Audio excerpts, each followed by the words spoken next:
the Russians are closer to achieving um, victory than they were when we last spoke.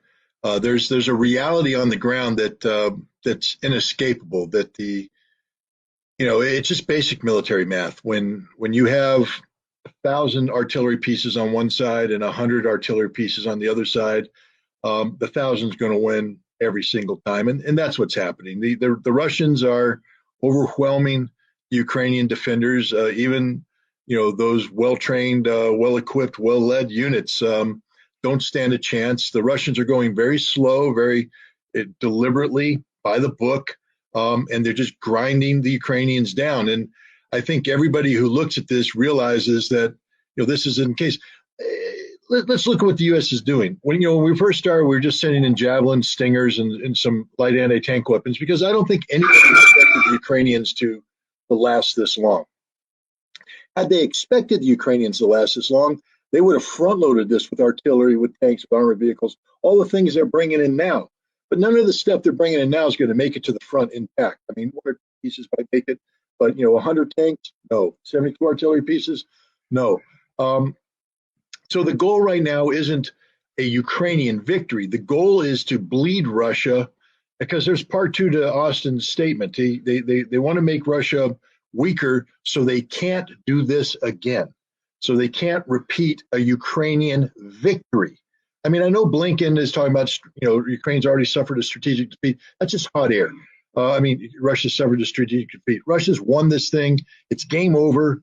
I think the goal of the U.S. right now is to inflict enough of a cost on Russia that they, for instance, wouldn't be able to do the same thing against Finland later this summer when Finland seeks to join NATO, or if Russia is successful in linking up with the Transnistria region in Moldova to move on into Moldova, although Russia has no intent of doing this. I think that's the goal, is to weaken Russia so they can't replicate the victory that they're achieving on the ground in Ukraine as we speak.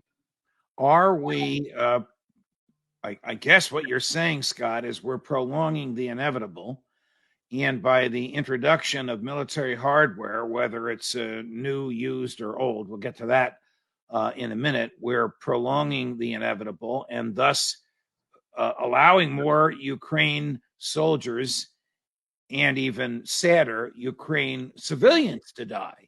And that if we hadn't been supplying the military hardware, the Russians would have marched in and there would have been far fewer deaths. Is that a fair summary of your argument? Absolutely. Look, what's happening right now in Ukraine is murder, plain and simple. It's murder. It's no longer a stand-up fight. Look, war is hell, and war is about death. I call war organized murder. When you have two teams going at it, they're going to land punches, and combat punches mean dead people, wounded people, and a lot of the times it means dead civilians, wounded civilians, because they're stuck in the middle. But it's a fight.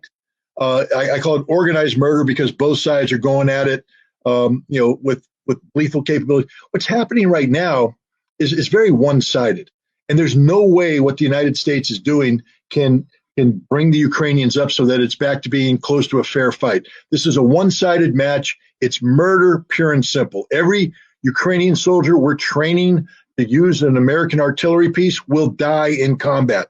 That's a guaranteed outcome. There's no military math that can change this. The same thing with every Ukrainian soldier training to drive a Polish tank or an East German armored fighting vehicle. They are going to die.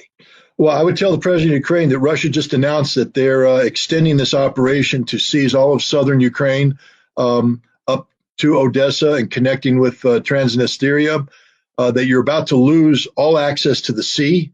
Right now, it's not a reality.